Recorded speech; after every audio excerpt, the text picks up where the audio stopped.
महिला आरक्षणात मोठा बदल, लोकसभेच्या जागा वाढणार. होय, तुम्ही बरोबर ऐकत आहात. महिला आरक्षण लागू करण्यासाठी केंद्र सरकार आता एक मोठं आणि धोरणात्मक पाऊल उचलण्याच्या तयारीत आहे.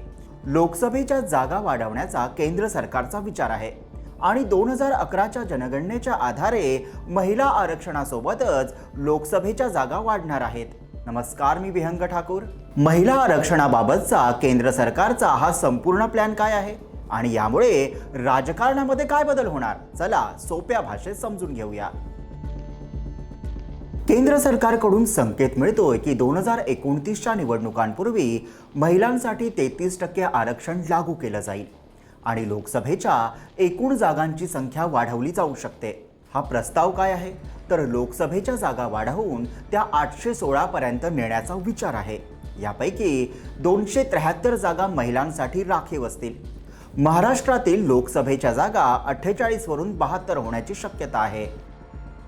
आणि सर्वात महत्त्वाची बाब म्हणजे राज्यांमधील जागांचे प्रमाण सध्याच्या आकडेवारीप्रमाणेच ठेवलं जाईल, जेणेकरून दक्षिण भारतातील राज्यांना असलेली परिसीमनाबाबतची चिंता कमी होईल.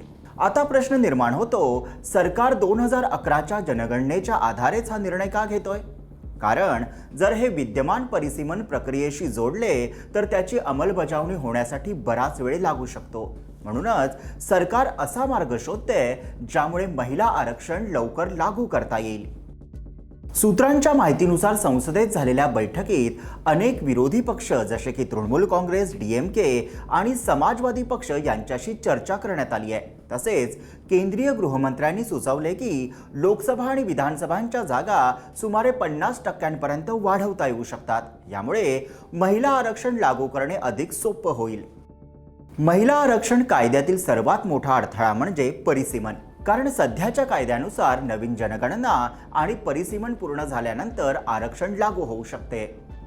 परंतु ही प्रक्रिया 2029 पर्यंत लांबली तर आरक्षणही पुढे ढकललं जाऊ शकतं. यामुळे सरकार ही अट काढून टाकण्याचा किंवा बदलण्याचा विचार करते. दरम्यान विरोधी पक्षांची एक मोठी मागणी आहे, महिला आरक्षणातच OBC महिलांसाठी स्वतंत्र कोटा असावा. अनेक पक्षांचं मत आहे की OBC आरक्षणाशिवाय हे महिला आरक्षण अपूर्ण राहील. तसेच काही नेत्यांनी असा प्रस्तावही दिलाय की आरक्षित जागांची निवड लॉटरी पद्धतीने किंवा रोटेशनच्या आधारावर केली जावी.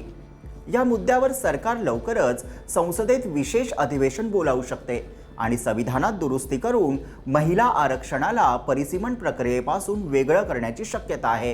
केंद्र सरकारच्या निर्णयामुळे भारतात महिलांच्या राजकीय सहभागाचा एक नवा अध्याय सुरू होणार का?